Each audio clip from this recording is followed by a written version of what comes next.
Baik, assalamualaikum warahmatullahi wabarakatuh.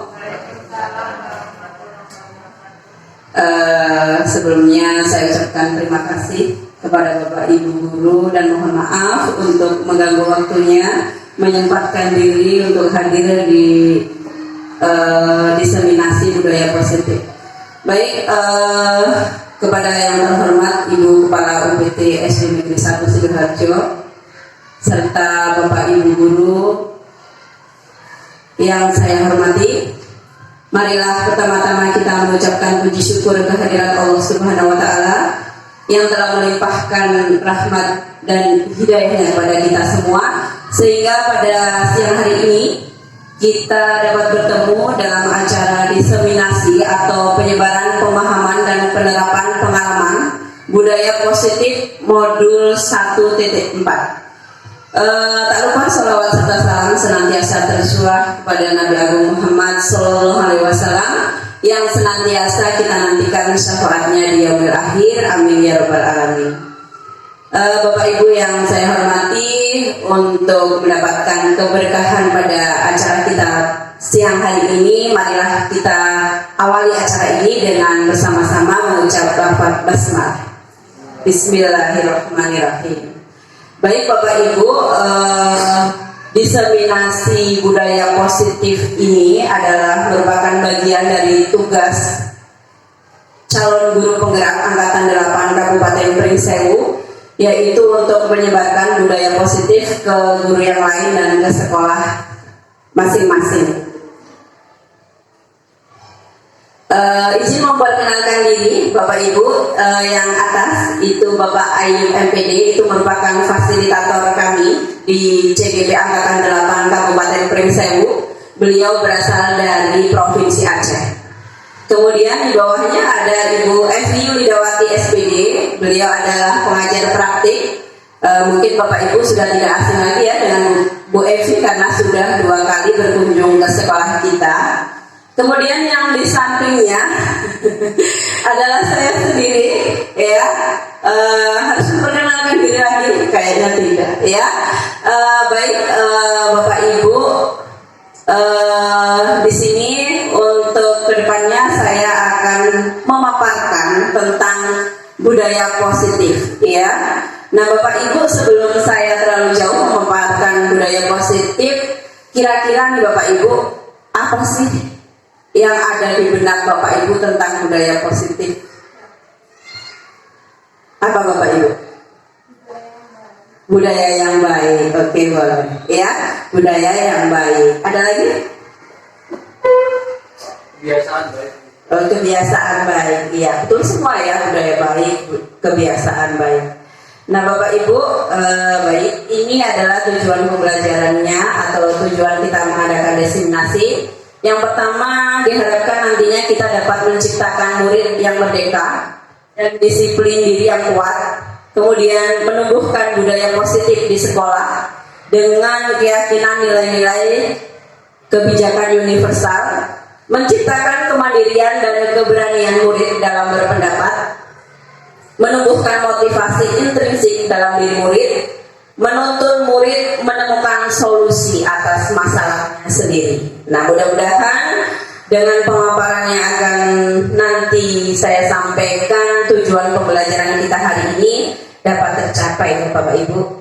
Bapak Ibu masih semangat? Masih semangat, harus semangat ya.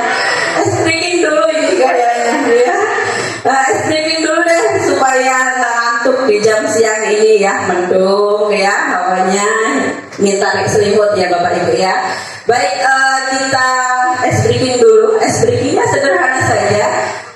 Saya bagi 2 kelompok boleh. Di sini kelompok yang pertama, di sini kelompok 2, 3 lah ya, 3, 1, 2, 3. Ketika tangan saya ke sini berarti kelompok ini yang tepuk tangan 1 kali saja. Ketika tangan saya ke tengah berarti kelompok sini. Ketika tangan saya menuju ke arah sini berarti kelompok sini yang tepuk tangan. Dan yang lain nggak usah ikut tepuk tangan kalau tangan saya ke sini. Siap Bapak Ibu? Ya. Siap. Oke, dimulai ya. Ya, mulai.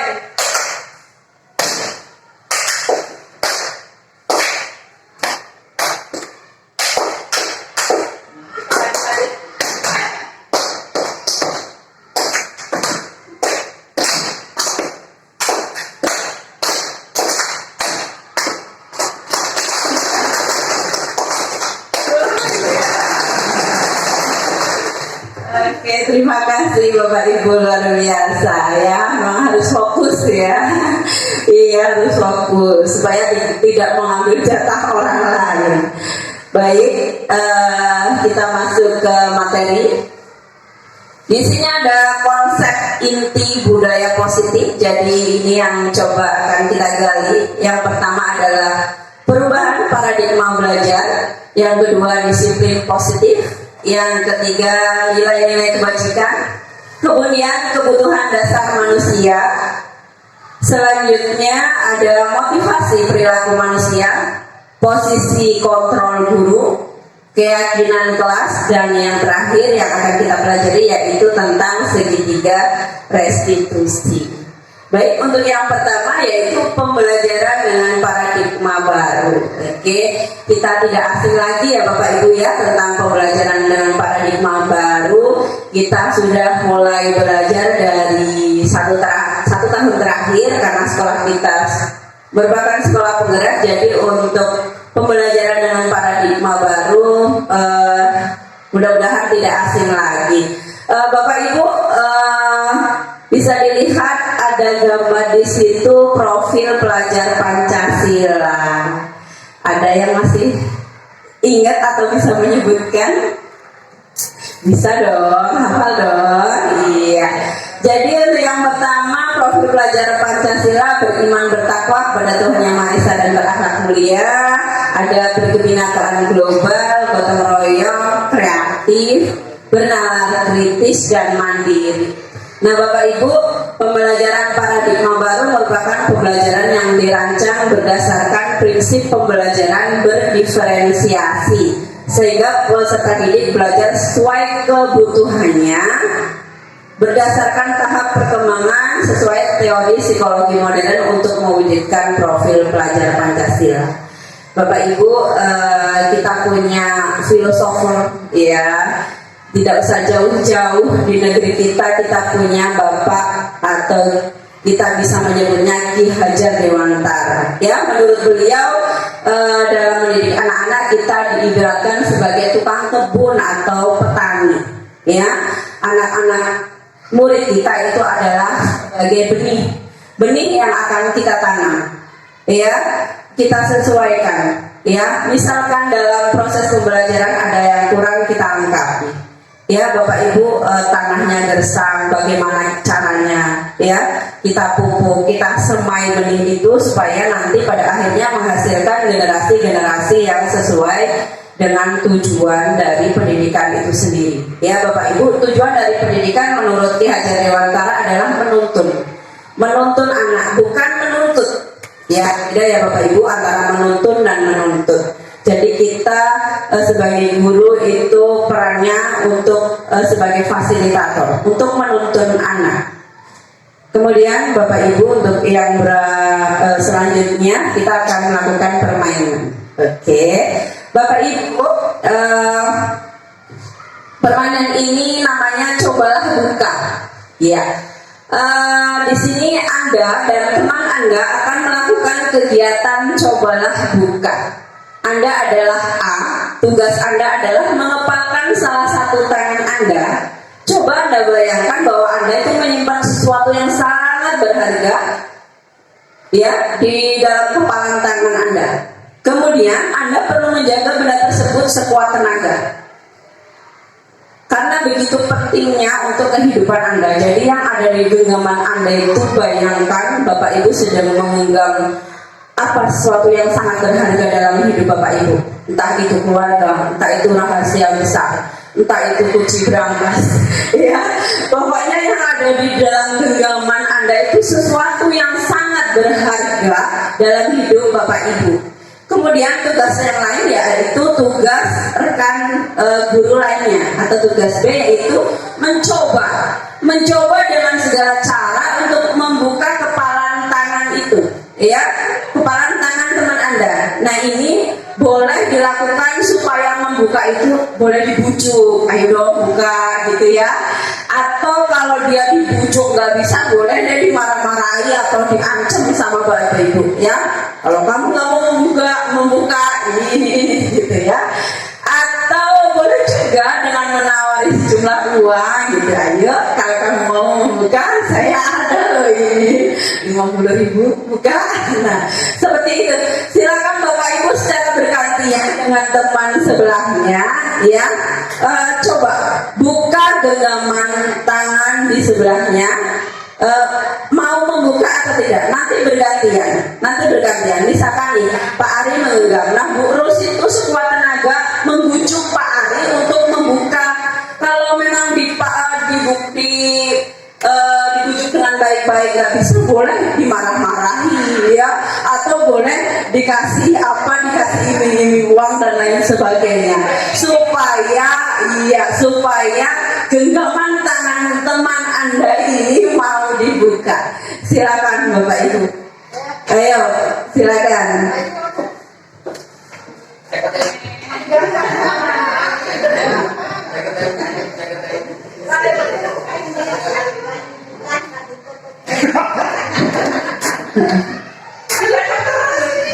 Ayo keluarkan jurusnya Bapak Ibu, keluarkan jurusnya supaya mau membuka genggamannya.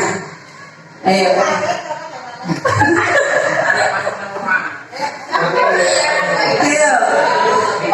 Ayo, gimana Pak? Ini cara membujuknya seperti apa Pak?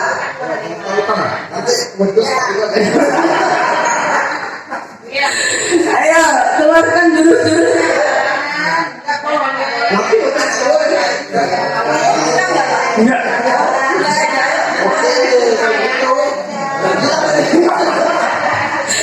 Iya, belum berhasil dibuka. Boleh gantian sekarang punya Pak Yin, Mr. Jun yang membujuk supaya kira-kira mau dibuka atau tidak.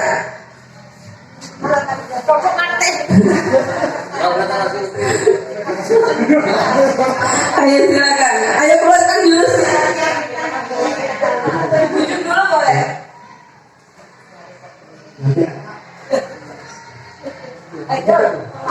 Boleh. Ayo. Jangan rahasia ini. Rahasia besar ya. Rahasia ini. Boleh diancam juga boleh diancam. Ya.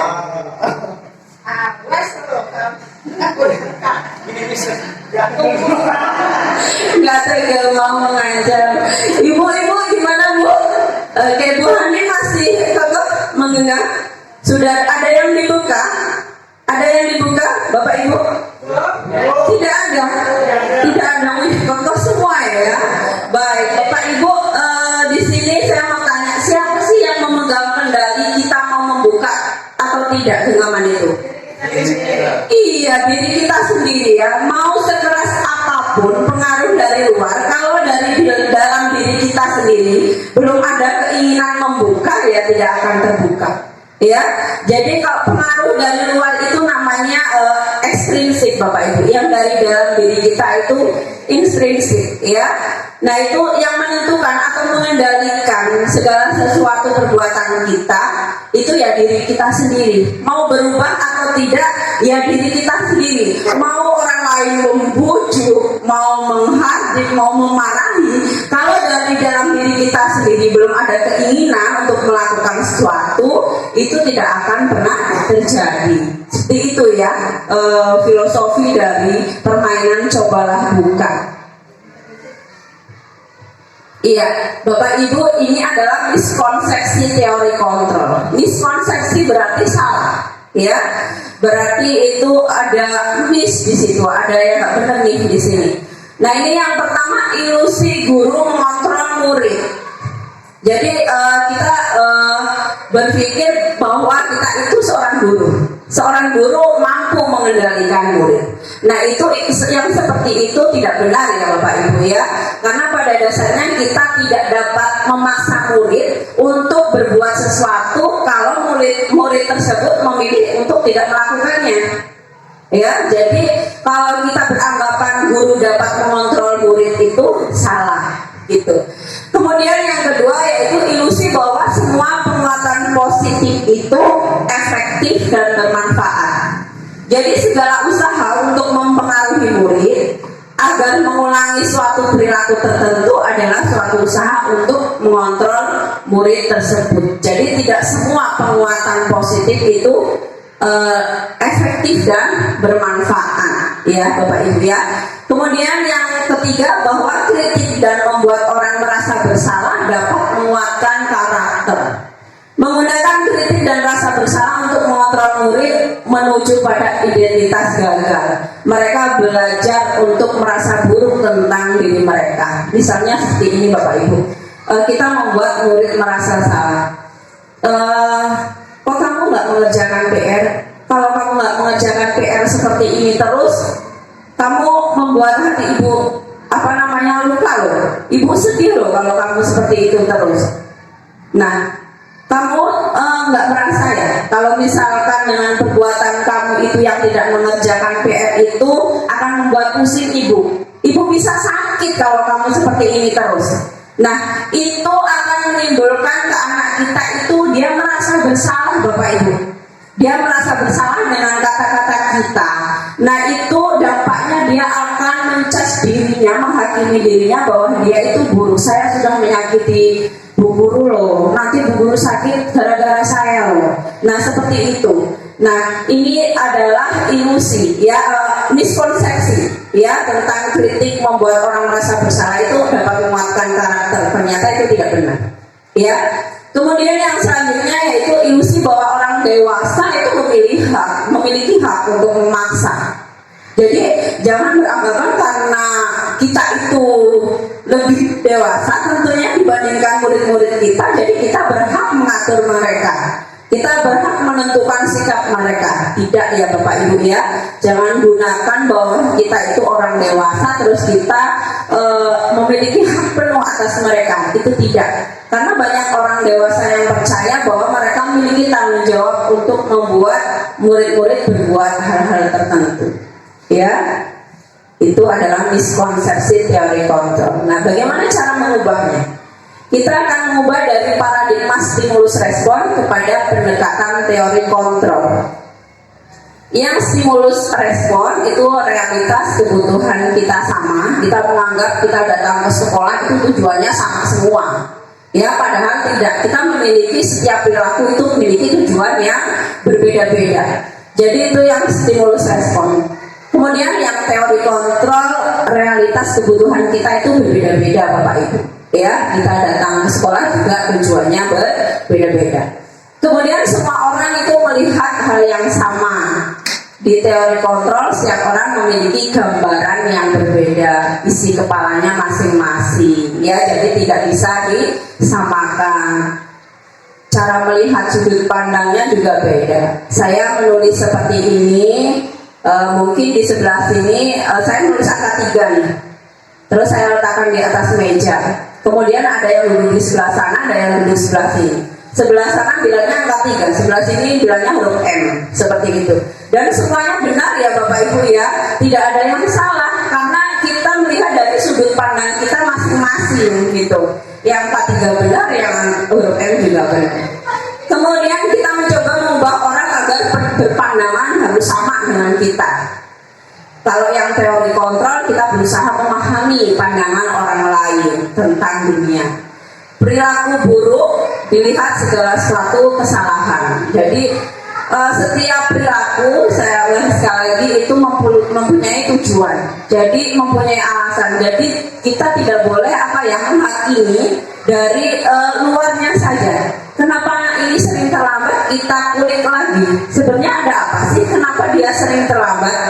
Kenapa itu terus yang terlambat seperti itu? Ada apa nih? Apa dia baru tidur jam 3 pagi karena membantu orang tuanya, atau karena dia main game terus? Nah, pokoknya kita belum boleh menghakimi sebelum kita menggali informasi dari anak tersebut, ya. Kemudian itu semua perilaku itu memiliki tujuan.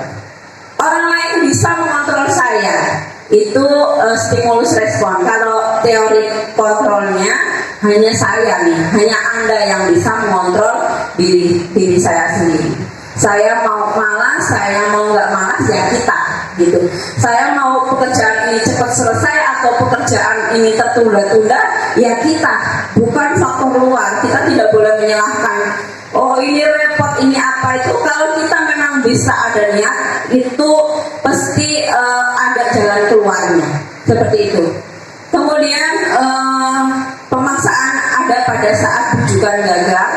Kemudian kalau gagal terus dipaksa seperti itu. Saya udah mencoba membujuk tapi nggak bisa, terus saya paksa. Nah itu yang stimulus respon. Kalau yang bagusnya seperti apa? Kita berkolaborasi, ya, menciptakan pilihan-pilihan baru. Kemudian dia model berpikirnya kalau yang stimulus respon menang kalah.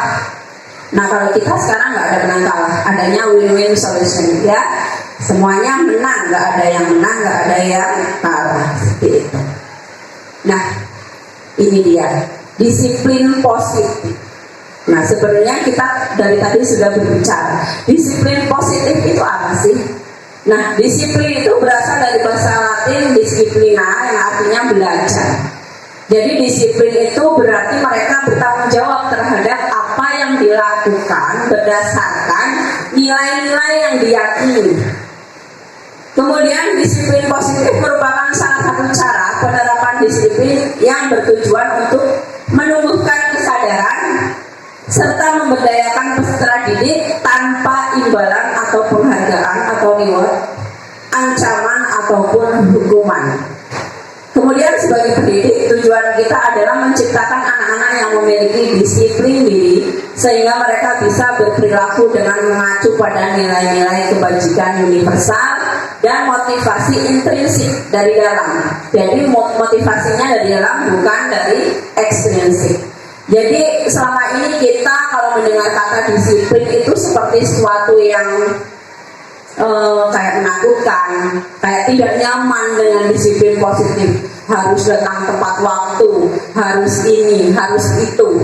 Karena apa? Karena mungkin motivasi kita untuk melakukan hal disiplin itu adalah dari luar, ekstrinsik. Oh, saya mau datang tepat waktu nih supaya tidak ditegur kepala sekolah misalkan.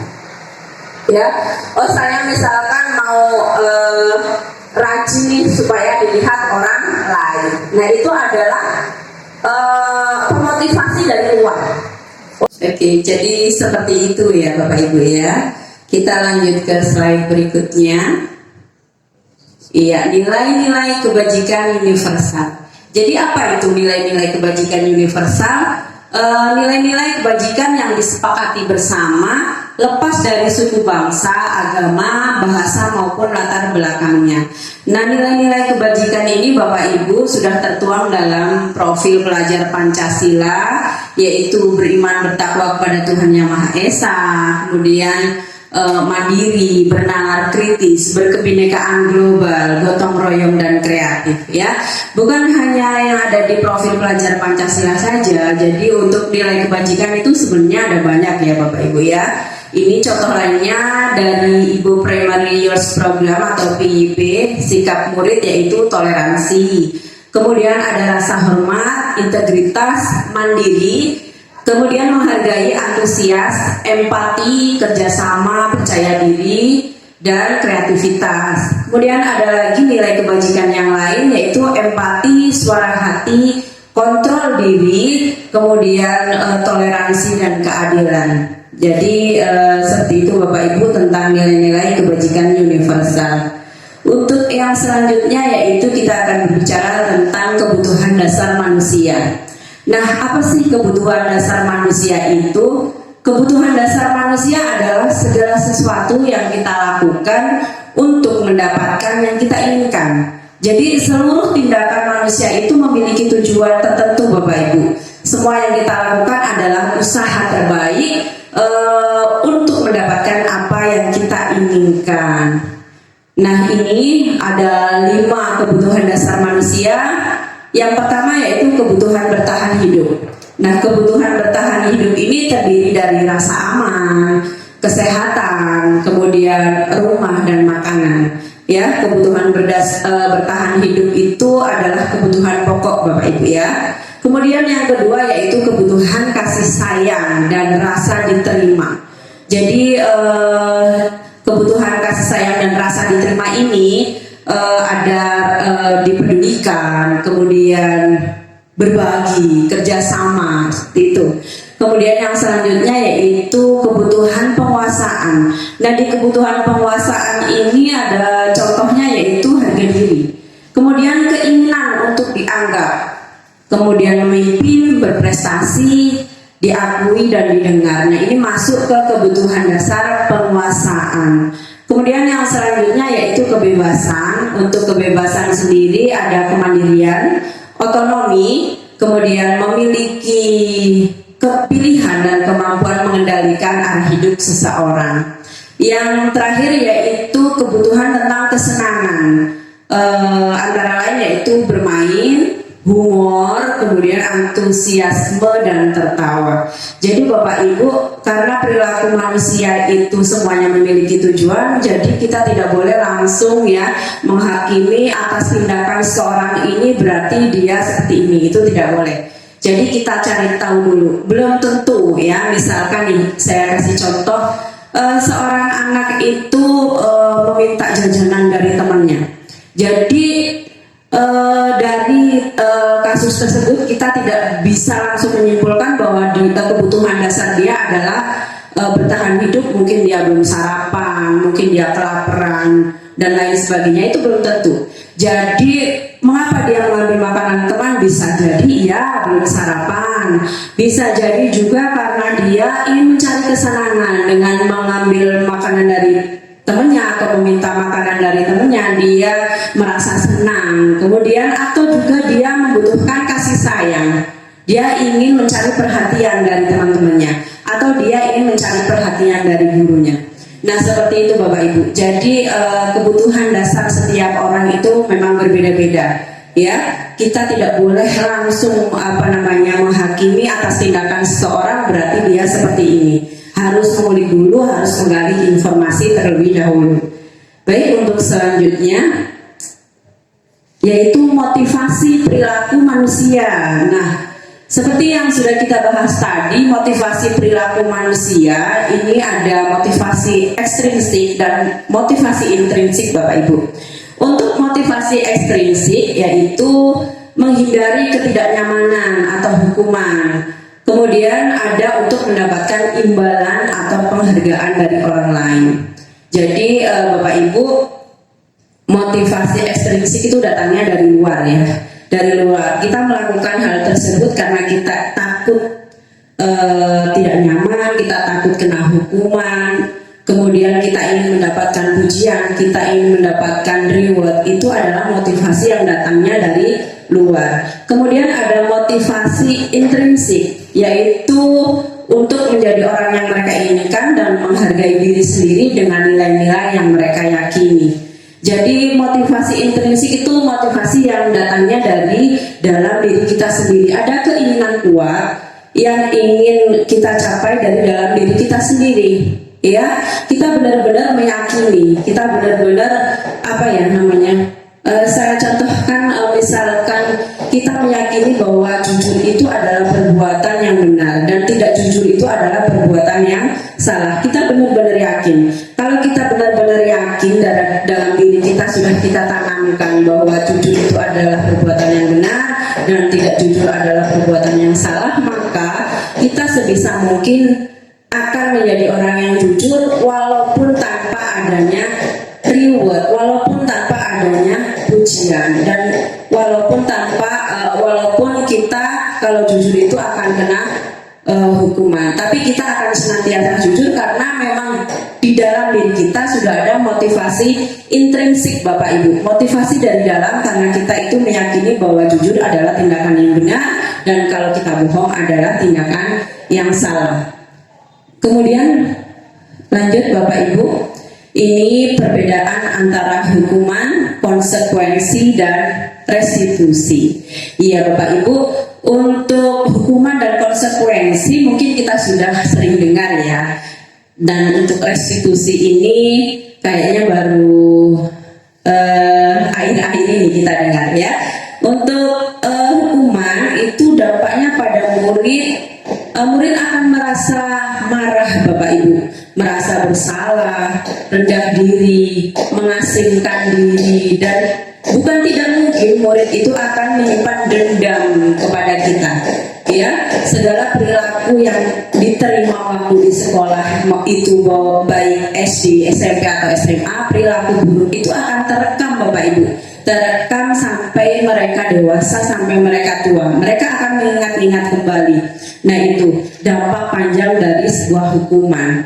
Kemudian tiba-tiba, tidak diharapkan atau sangat melukai. Jadi hukuman itu diberikan secara tiba-tiba Bapak Ibu, tidak direncanakan ya. Misalkan karena datang terlambat, silakan kamu mengelilingi lapangan selama 5 kali. Nah, itu tidak direncanakan sama sekali, tiba-tiba saja ya.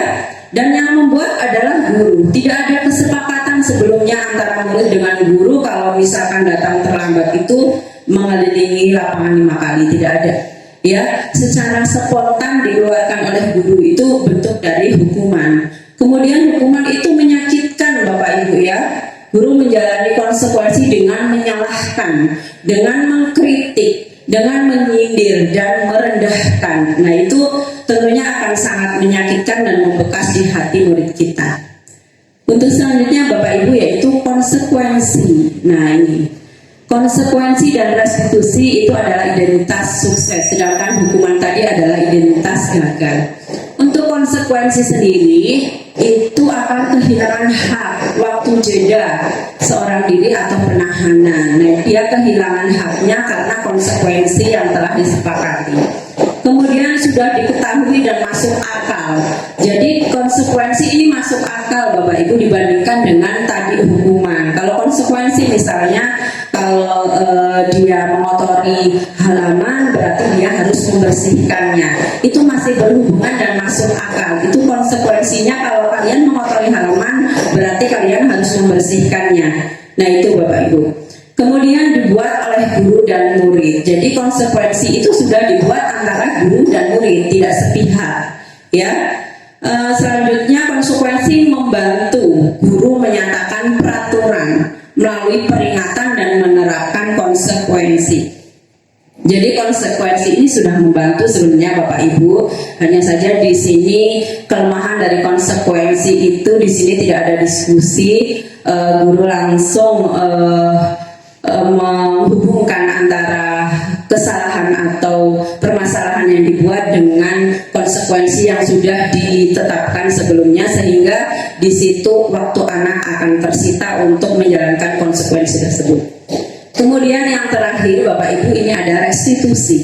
Nah, restitusi ini adalah identitas sukses yang paling bagus ya Bapak Ibu ya. Di sini murid atau anak tidak kehilangan waktu ya, namun bersemangat untuk memperbaiki diri. Kemudian berupa undangan untuk mengadakan restitusi. Jadi anak kita panggil dahulu, kita undang dahulu, tidak serta-merta langsung kita berikan hukuman atau kita berikan sesuatu hal yang menyita waktu dia. Jadi kita undang dulu, kemudian restitusi itu penyelesaiannya dibuat oleh murid. Jadi murid yang mengungkapkan sendiri mau seperti apa nih mereka untuk merubah sesuatu yang mungkin identitas gagalnya seperti ini akan dijadikan identitas suksesnya seperti ini.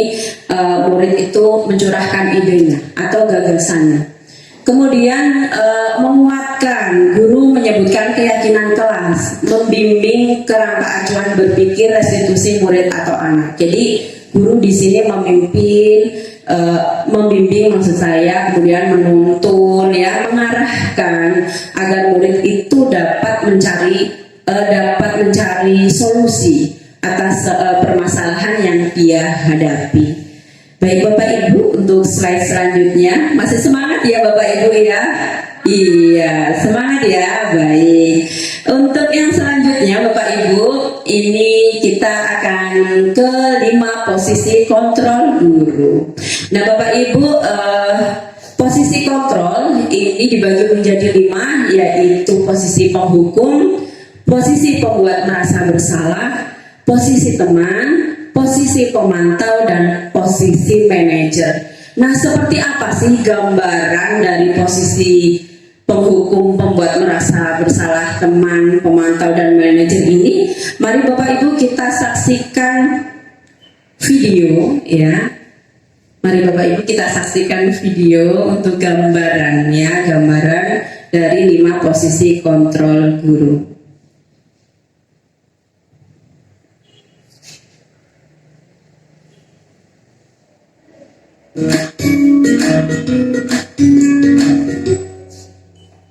Salam bahagia Ibu dan Bapak guru hebat. Dalam penerapan disiplin positif restitusi, salah satu program yang dikembangkan adalah 5 posisi kontrol. 5 posisi kontrol dalam restitusi adalah proses perjalanan seorang pendidik agar dapat mengenali dirinya. Pada video kali ini, kita akan membahas tentang 5 posisi kontrol yang dikembangkan oleh Diane Goossen dan contoh penerapannya.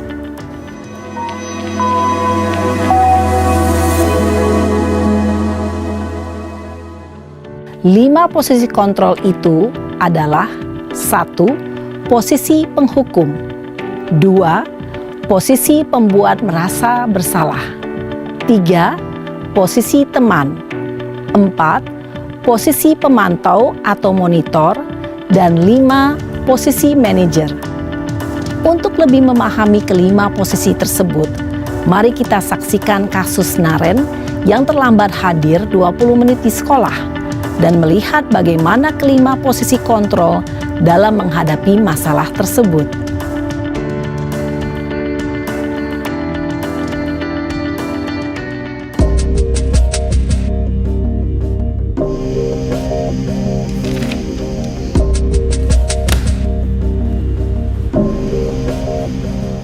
Naren!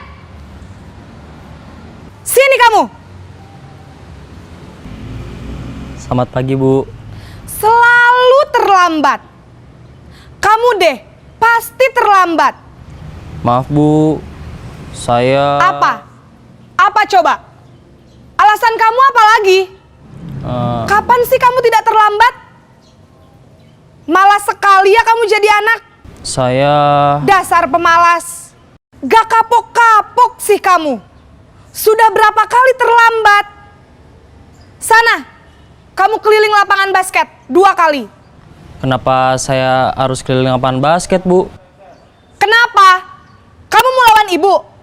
Berani-beraninya jawab. Sudah terlambat, masih berani jawab pula. Sekarang, keliling lapangan basket 5 kali sekalian. Biar kapok. Cepat. Pergi sana ke lapangan basket. Posisi penghukum biasanya berbicara dengan nada tinggi, menghardik, menunjuk-nunjuk, menyakiti, dan menyindir. Hukuman bisa berupa fisik maupun psikis. Ibu dan Bapak guru hebat, dampak yang terjadi pada murid ketika guru berada pada posisi penghukum adalah murid cenderung akan memberontak, bahkan menyimpan dendam.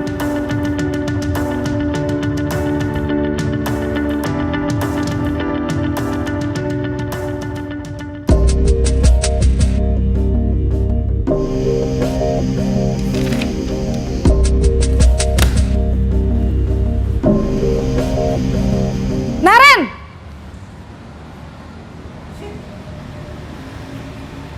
Selamat pagi, Bu. Naren. Kamu kenapa terlambat lagi, nak? Ya Tuhan, Naren. Kamu senang ya bikin ibu susah ya? Kalau kamu terlambat lagi, nanti ibu yang ditegur bapak kepala sekolah, nak. Disangka ibu tidak bisa membina kamu. Duh, gimana ini? Maaf, Bu. Duh, Gusti Naren. Kamu suka ya kalau ibu ditegur bapak kepala sekolah? Terus, sekarang ibu harus tulis apa ini di buku absen? Ini kamu sudah sering terlambat loh. Ibu harus apa coba? Maaf, Bu. Maaf sekali.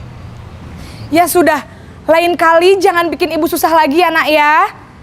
Ibu tidak akan kuat lagi kalau kamu begini terus. Bisa jantungan kalau ibu ditegur bapak kepala sekolah. Sana cepat ke kelas. Maaf ya, Bu. Maaf sekali. Posisi pembuat rasa bersalah berbicara dengan nada tenang, cenderung lembut, namun kata-kata yang diutarakan membuat murid merasa menjadi orang yang gagal, memandang buruk dirinya sendiri, merasa tidak berharga, dan tidak sanggup membahagiakan orang lain. Ketika guru mengambil posisi pembuat rasa bersalah, murid akan menganggap dirinya yang bersalah dan ia akan menyimpan emosi negatif tersebut di dalam dirinya.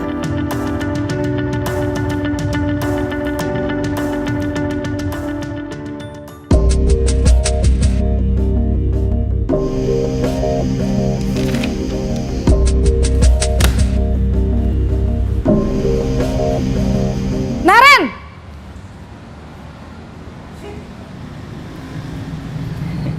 Selamat pagi, Bu.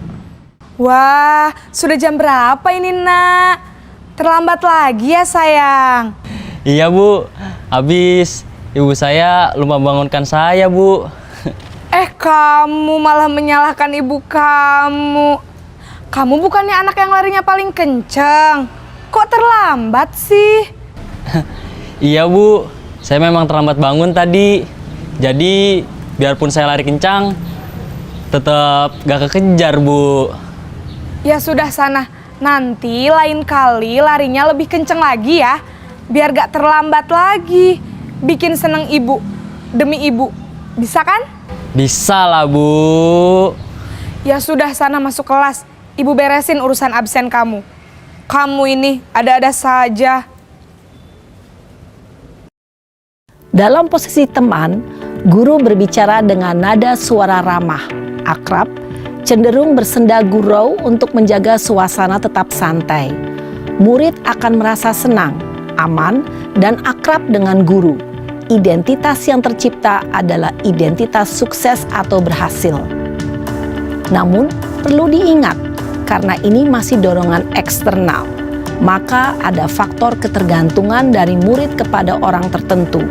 Di sini, guru absennya, sehingga di lain waktu, murid bisa berperilaku baik, namun hanya kepada orang-orang tertentu saja.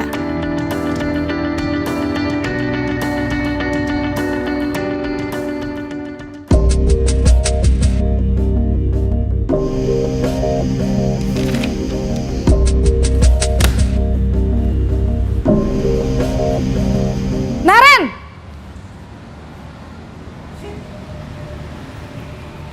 Selamat pagi, Bu.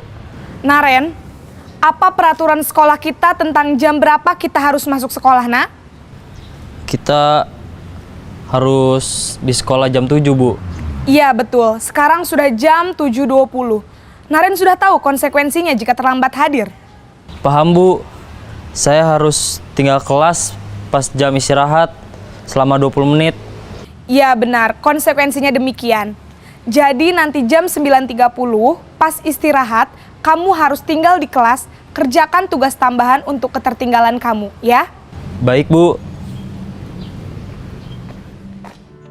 Posisi pemantau mengandalkan penghitungan atau data untuk mengontrol murid. Guru mengarahkan murid berdasarkan peraturan dan konsekuensi. Seorang pemantau menunjukkan bahasa tubuh dan ekspresi wajah yang datar dan cenderung formal.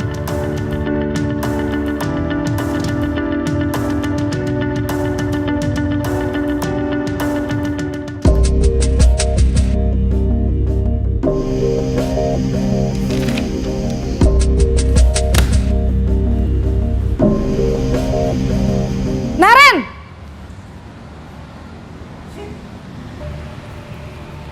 Selamat pagi, Bu. Selamat pagi, Naren. Maaf, Bu. Saya terlambat. Iya, sekolah masuknya jam 7, sekarang sudah jam 7.20. Jadi sekarang bagaimana ini, Naren? Maaf, Bu. Saya lupa setel alarm saya semalam. Baiklah, menurut kamu, keyakinan sekolah yang mana yang perlu kamu tingkatkan? Menghargai diri sendiri dan orang lain mungkin ya, Bu. Setuju. Jadi, apakah Naren meyakini prinsip saling menghormati tersebut? Iya, Bu. Saya meyakininya. Apakah Naren bersedia memperbaiki masalah keterlambatan ini? Bersedia, Bu. Bagaimana kamu akan perbaiki masalah keterlambatan ini? Saya akan coba untuk tidak lupa menyetel alarm saya, Bu. Baik, kalau Naren lupa menyetel alarm di rumah, ada orang yang kira-kira bisa bantu mengingatkan tidak? Ada, Bu. Kakak saya, Kak Ema. Ada lagi selain Kak Ema? Selain Kak Ema, ada ibu saya. Baik, jadi yang mengingatkan Naren adalah Kak Ema dan ibu kamu ya? Kira-kira akan mulai setel alarm kapan nih Naren? Setelah pulang sekolah, akan segera saya lakukan. Baik, jadi Naren akan setel alarm untuk bangun besok pagi dan akan diingatkan oleh kakak dan ibunda Naren ya. Ada lagi yang mungkin perlu dilakukan Naren agar tidak terlambat bangun lagi? Tidak ada, Bu. Baik Naren, terima kasih untuk kerjasama kamu. Sekarang kamu perlu kembali ke kelas untuk belajar. Baik, Bu. Terima kasih.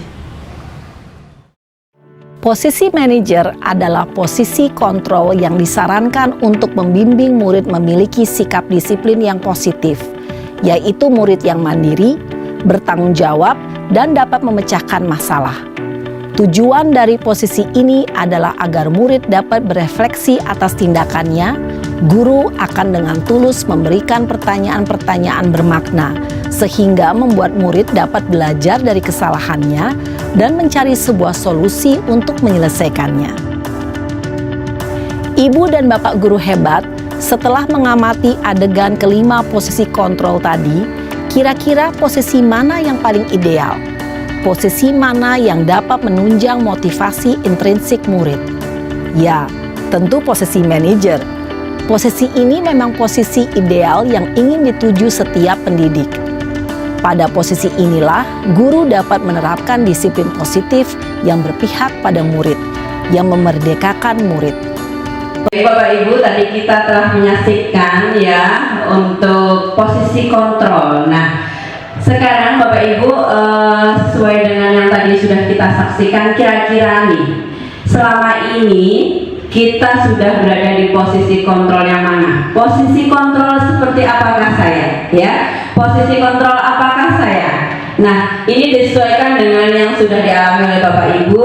Baik, saya akan membagikan sticky note ya, nanti tolong diisi posisi kontrol apakah saya. Nah, kemudian kalau sudah silakan Bapak Ibu tempelkan di depan. Oke.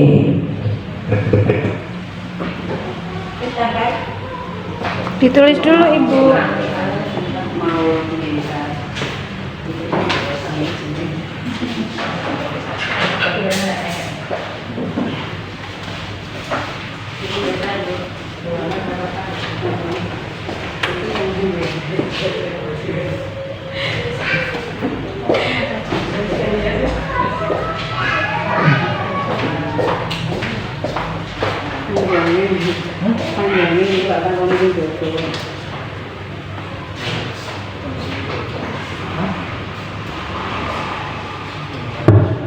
Silakan Bapak Ibu yang sudah ditulis silakan ditempelkan ke depan. Oh, posisinya baik, saya ini kan. Nah ini posisinya sebagai penghukum, pembuat merasa bersalah, teman, pemantau, atau manajer. Dikasih nama ya Bapak Ibu ya. Dikasih nama. Saya dua. Dua, boleh dua. Yang saya jual Ayo, silakan Bapak Ibu. Ya, namanya ditulis biar saya kalau memastikan ada namanya. Nah, ditulis di situ nggak apa-apa.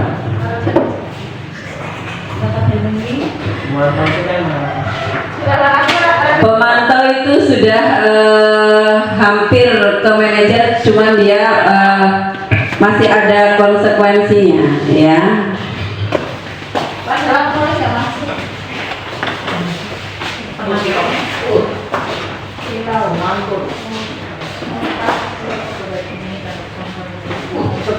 Bajunya jadi gambarnya.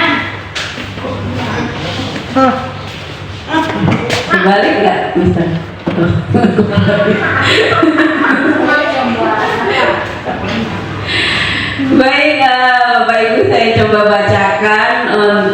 posisi kontrol Bapak Ibu. Di sini ada, nggak ada namanya ini. Pak Ilin. Pak Ilin berdasarkan kondisi hanya sering memakai teman karena hanya mencari sebab dan musabab. Berarti posisi kontrol Pak Ilin sebagai teman. Oke. Kemudian ada Pak Ajis juga sama ini sebagai teman. Kemudian Bu Rus juga sebagai teman. Terus ada Bu Isyana Solehah sebagai pemantau dan juga sebagai teman. Kemudian ada Pak Ari, Pak Ari ini sebagai posisi pembuat merasa bersalah dan posisi teman. Bu Ngadiem posisi sebagai pemantau ya Bu Im ya. Kemudian Bu Hanim sebagai pemantau juga sebagai teman. Bu Halimah sama pemantau dan teman. Kemudian ini ada Mr. Jun ya. Mr. Jun ini posisi manajer. Wow, suara guru tulus, tidak perlu marah dan tidak perlu meninggikan suara ya. Tidak perlu juga menunjuk-nunjuk luar biasa. Mr. Jun, kasih tangan, tepuk tangan buat Mr. Jun. Baik Bapak Ibu, saya ingin mendengar satu saja ya, satu saja bisa diceritakan posisi pembuat merasa bersalah dan teman. Oke, Pak Ari deh, Pak Ari bisa berbagi pengalaman Pak Ari. Baik, terima kasih Bu Tri atas kesempatannya. Di sini ini kan yang kita merasa, yang kita rasakan selama di kelas. Jujur saja, ini sangat jujur sekali loh saya ngomong ini. Kita sebelum mengenal dengan 5 posisi kontrol yang disampaikan oleh Bu Tri ini, terus terang saja saya baru tahu saat ini bahwa ada 5 posisi kontrol guru. Nah, setelah saya lihat kembali, ternyata saya ada di posisi membuat merasa bersalah. Karena apa? Yang sering saya lakukan adalah ya tetap memanggil anak, bertanya dan sebagainya. Ya, intinya itu membuat mereka tahu apa salahnya, ya merasa dia bersalah, terus kemudian harapannya mereka sadar diri dan bisa merubah. Itu awalnya menurut saya itu bisa merubah anak. Ternyata di sini betul sekali itu tidak efektif ternyata ya, karena tidak dengan membuat mereka tahu merasa bersalah atas kesalahan dia terus bisa membuat dia sadar, itu ternyata tidak efektif. Terus kemudian sebagai teman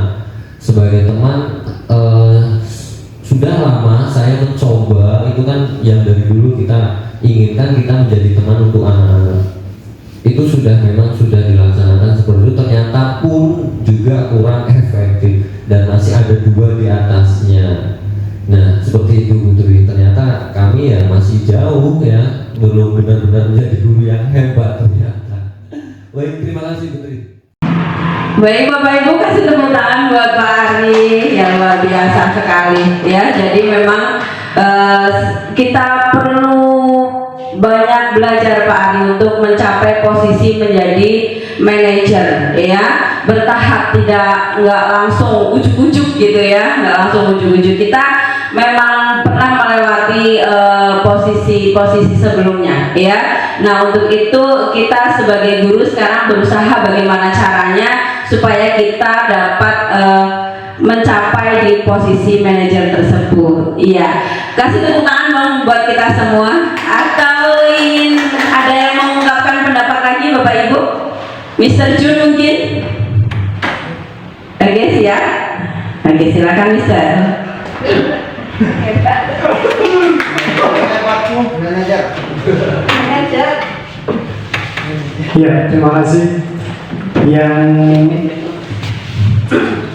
Yang saya alami ngambil posisi manajer ya karena terus terang saja saya itu jarang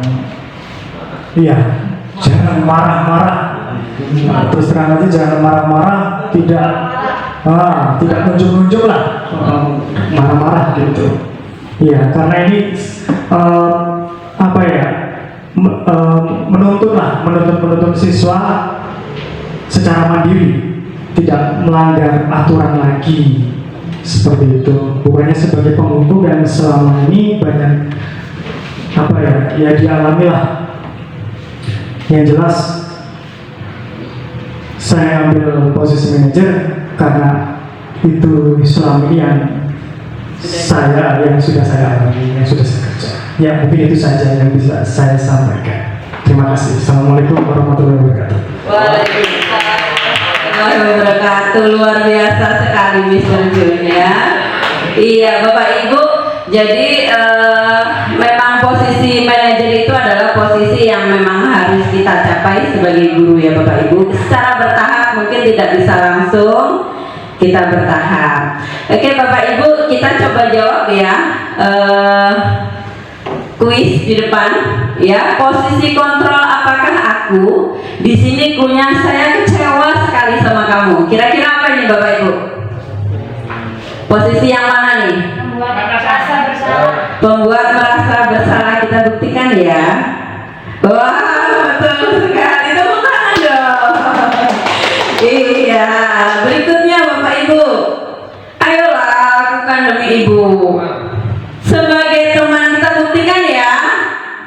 Wah, betul lagi, luar biasa. Lagi Bapak Ibu, apa rencanamu untuk menyelesaikan masalah ini? Apa ini Pak Ari? Manajer luar biasa. Belum kok ya. Iya betul ternyata. Masih ada 2 kuis lagi nih ayah ibu-ibu. Semangat Bu. Oke. Jika kamu tidak mengumpulkan tugas, maka nilai keterampilan kamu kosong. Penghukum? Memantau atau penghukum? Kira-kira yang mana ya? Memantau. Tepuk tangan buat yang jawab memantau. Terakhir Bapak Ibu, karena kamu mencontek, ayo berdiri di depan kelas sampai jam istirahat. Yang ini sepakat apa? Penghukum. Kita buktikan dulu. Iya betul, luar biasa. Jadi Bapak Ibu, alhamdulillah kalau sudah menjawab sampai 5 betul, artinya yang disampaikan itu terserap dengan baik, luar biasa. Nah Bapak Ibu, untuk kita ada di posisi manajer tentunya nanti ada tahapan-tahapannya. Salah satunya adalah harus kita membuat keyakinan kelas Bapak Ibu. Karena untuk posisi manajer itu kita nanti akan penyelesaian masalahnya dengan yang namanya segitiga restitusi. Nah untuk segitiga restitusi ini kita harus ada keyakinan kelas. Nah Bapak Ibu saya mau tanya dulu nih, sudah adakah yang di kelasnya membuat keyakinan kelas? Oh iya luar biasa Pak Ari. Selain Pak Ari? Sama nggak sama kesepakatan? Iya, itu yang sering ditanyakan. Keyakinan kelas sama saja Bapak Ibu dengan kesepakatan kelas. Jadi boleh kesepakatan kelas, boleh keyakinan kelas. Iya, Bu Is juga sudah ya. Iya. Jadi Bapak Ibu di tahun ajaran baru ini, ayo kita semua, khususnya wali kelas ya, kita buat keyakinan kelas. Jadi apa-apa yang akan kita sepakati untuk kedepannya bersama murid kita. Ya, mereka mengharapkan seperti apa nih? Nah, kita tampung, kita curah pendapat dengan mereka. Apa yang mereka inginkan? Misalkan ingin belajarnya nyaman, kelasnya bersih, tidak ada yang nakal, kemudian apapun itu yang mereka tuliskan kita tampung Bapak Ibu seperti ini. Kita sediakan sticky note ya, kita bagikan kepada mereka, kemudian ditempel. Atau juga bisa juga dengan kertas ya, ditulis di kertas kemudian ditempel. Nah Bapak Ibu, keyakinan kelas ini ada cara-cara pembentukannya ya. Keyakinan kelas bersifat lebih abstrak daripada peraturan ya. Seperti yang kita tahu, kita mungkin masih asing ya Bapak Ibu dengan keyakinan kelas.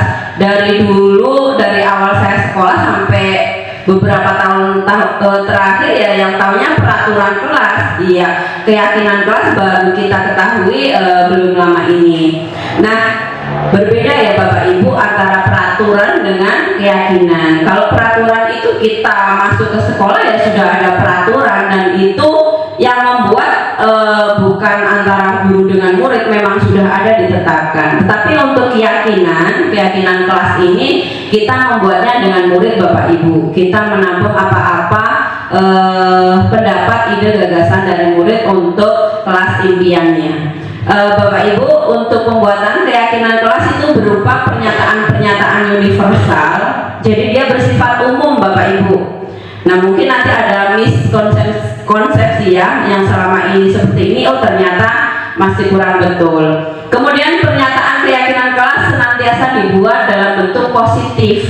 Jadi kalimatnya positif Bapak Ibu. Tidak ada keyakinan kelas yang bunyinya dilarang mencontek, atau dilarang berisik di dalam kelas, atau dilarang membuang sampah sembarangan. Jadi bukan seperti itu bunyinya. Itu masih kalimat negatif.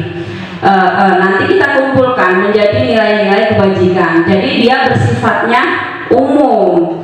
Kemudian keyakinan kelas hendaknya tidak terlalu banyak Bapak Ibu. Jangan sampai kita kan tampung dulu nih. Mereka misalkan muridnya ada 35. Nah 35 itu ditempel semua, nanti baru kita kelompokkan. Nanti kan ada yang jawabnya misalkan tidak boleh buang sampah sembarangan, kelas harus bersih. Kemudian apalagi nanti dikelompokkan Bapak Ibu. Yang tidak boleh membuang sampah sembarangan, kelas saya harus bersih, kelas saya harus rapi. Nah kita kelompokkan. Nah dikelompokkan menjadi satu. Ini apa nih nilai kebajikan universalnya? Oh berarti menjaga kebersihan kelas. Satu saja Bapak Ibu, di antara 5 itu kita jadikan satu, kata-katanya kita gabungkan, menjaga kebersihan kelas. Kemudian misalkan ada nih anak-anak yang menulis datang sekolah tepat waktu, pulang sekolah dan datang tepat waktu. Kemudian ada lagi yang berkaitan dengan itu tidak boleh terlambat, harus mengerjakan tugas. Nah itu mungkin kita bisa jadikan satu menjadi keyakinan kelasnya disiplin, seperti itu Bapak Ibu. Terus kemudian tidak boleh berkata kasar dengan teman, misalnya ada yang seperti itu. Harus berkata sopan. Nah seperti itu. Nah kita jadikan satu Bapak Ibu, ya kita jadikan satu menjadi nilai sopan santun, menjaga sopan santun. Jadi begitu bunyi keyakinan kelas, bukan kalimat-kalimat negatif. Jadi kita kumpulkan di antara semua itu menjadi suatu nilai kebajikan ya. Misalkan mengembalikan buku yang sudah dipinjam ke tempatnya, mengerjakan tugas yang diberikan oleh Bapak Ibu guru. Nah itu nilai apa tuh yang ada di situ? Misalkan nilai tanggung jawab. Jadi yang kita tulis untuk keyakinan kelasnya bukan yang tadi dituliskan oleh anak-anak. Kita satukan itu, kita simpulkan menjadi nilai kebajikan. Itulah yang dinamakan keyakinan kelas Bapak Ibu. Jadi nggak usah secara rinci datang dan ke sekolah tepat waktu, berdoa sebelum memulai pelajaran dan lain sebagainya, bukan seperti itu. Jadi kita kumpulkan lagi menjadi nilai-nilai kebajikan, seperti itu ya Bapak Ibu ya. Kemudian jangan terlalu banyak. Kalau terlalu banyak nanti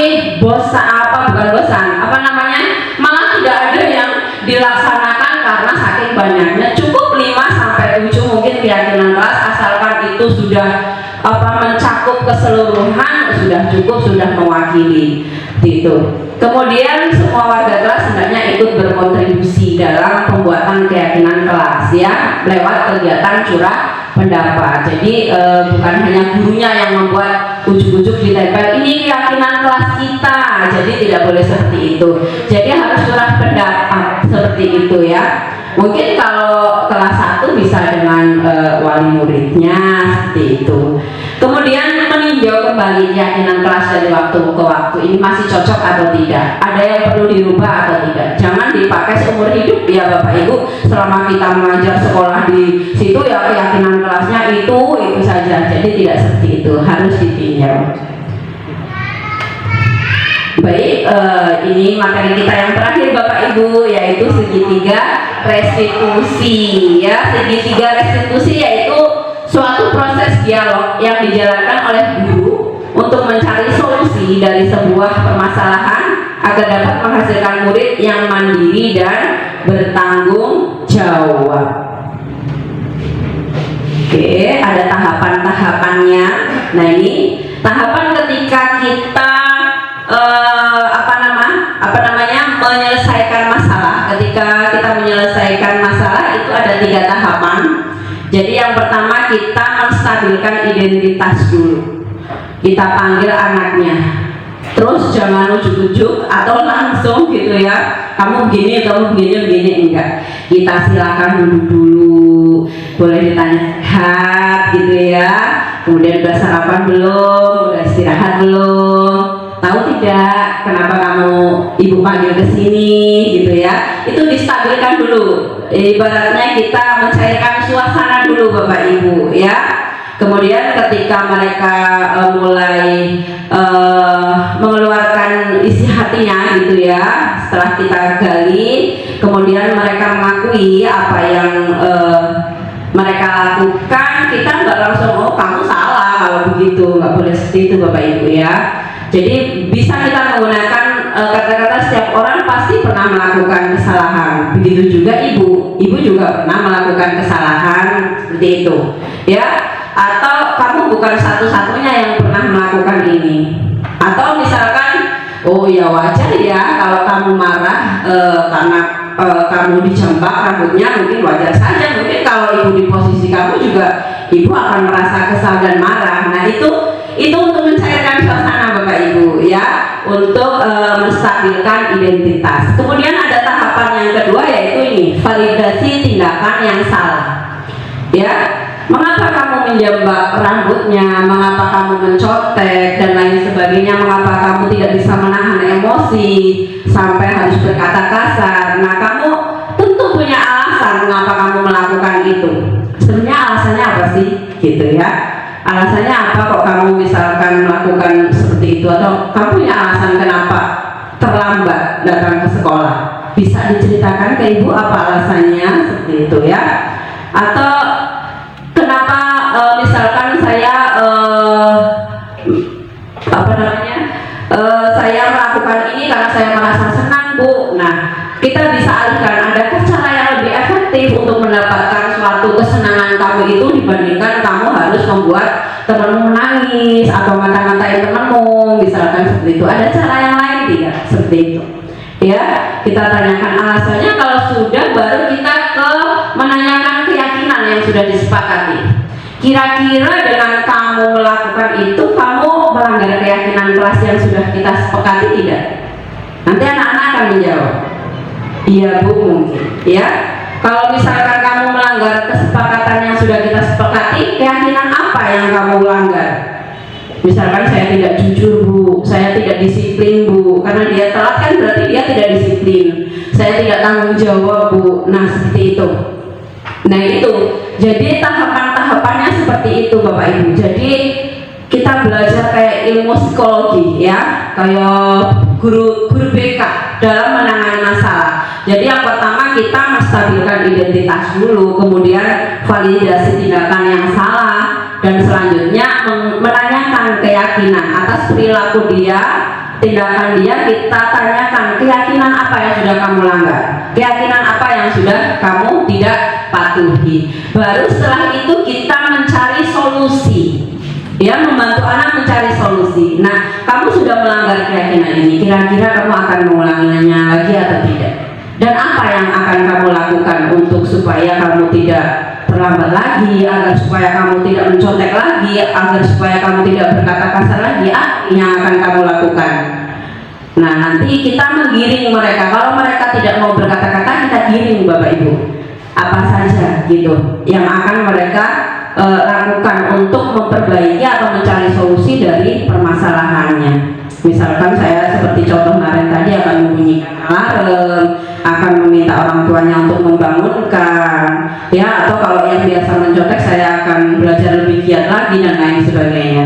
Nah itu keputusan itu hasil dari murid Bapak Ibu. Jadi ketika restitusi itu kita berdiskusi dan murid itu mencari jalan keluar atas permasalahannya itu.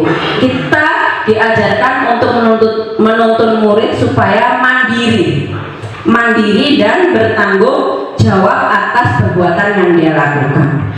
Nah seperti itu Bapak Ibu gambaran untuk segitiga restitusi. Untuk yang terakhir ini saya kemarin ada buat contoh, tapi mungkin karena saya bukan aktris ya Bapak Ibu, aktingnya masih berantakan.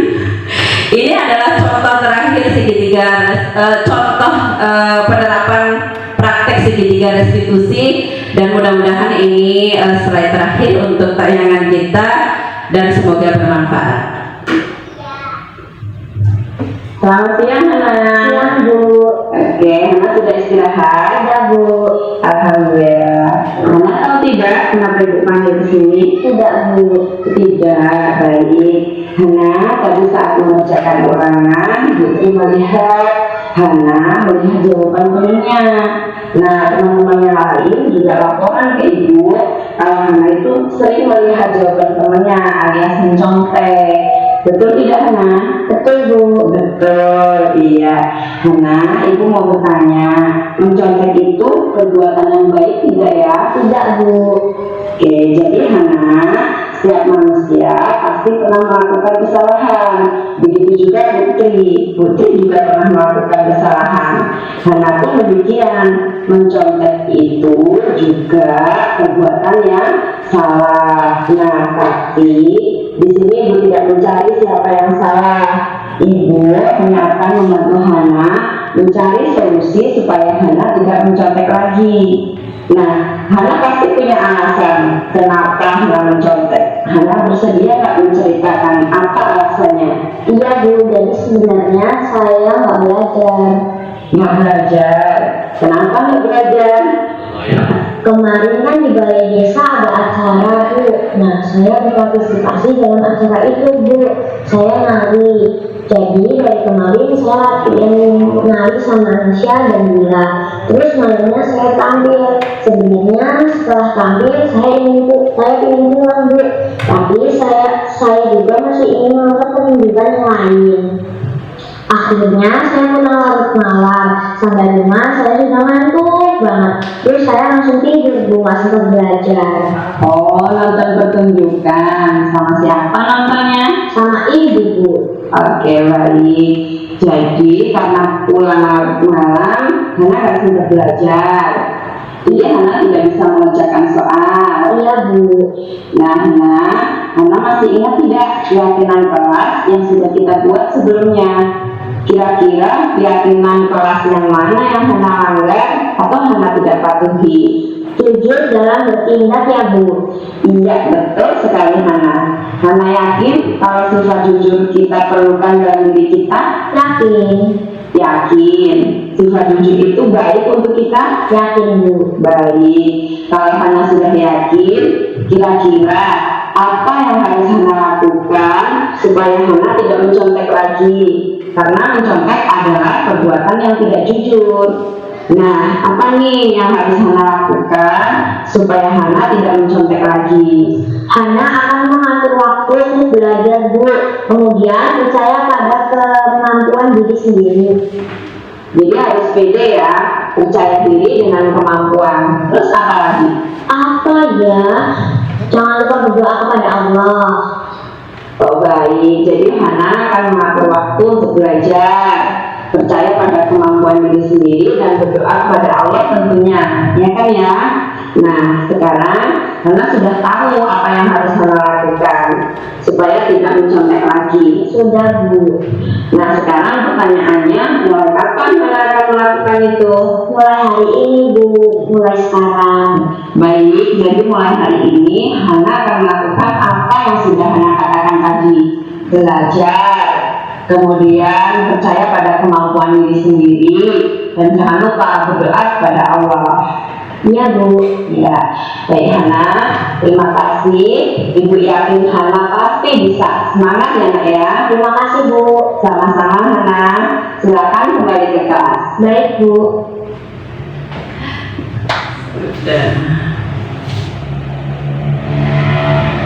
Iya, terima kasih Bapak Ibu. Boleh kasih tepuk tangannya? Luar biasa. Bapak Ibu, kita sudah sampai di penghujung. Mudah-mudahan apa yang saya paparkan tadi yang ditularkan ke Bapak Ibu ada sedikitnya manfaat. Kalau misalkan itu bisa dipraktekkan, segera dipraktekkan Bapak Ibu. Yang baik-baik diambil, yang kurang baik ditinggalkan ya Bapak Ibu ya. Alhamdulillah, senang juga bisa berbagi praktek baik Bapak Ibu. Artinya kita menularkan apa yang sudah kita pelajari. Mudah-mudahan itu bisa membuat kemajuan untuk SD kita tercinta ini. Karena tanpa dukungan dari Bapak Ibu semuanya juga saya pribadi tidak akan bisa berjalan sampai sejauh ini. Terima kasih sekali lagi Bapak Ibu atas waktunya, dukungannya luar biasa sekali, mengikhlaskan untuk duduk di sini selama 1 jam lebih, luar biasa sekali. Terima kasih Bapak Ibu, terima kasih sekali lagi. Saya akhiri, wabillahi taufiq wal hidayah. Wassalamualaikum warahmatullahi wabarakatuh.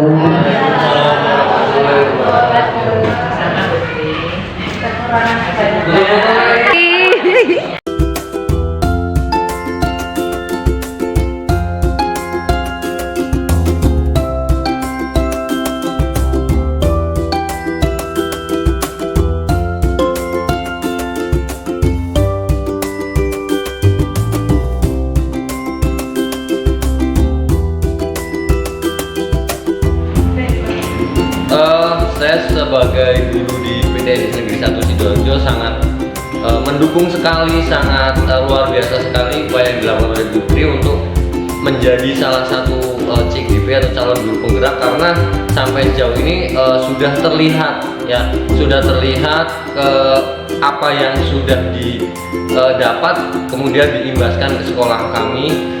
Terus harapannya ini bisa menjadi ada perubahan di sekolah kami ini, terutama perubahan menuju yang lebih bagus lagi. Terus semangat belajar dan pantang menyerah. Merdeka belajar.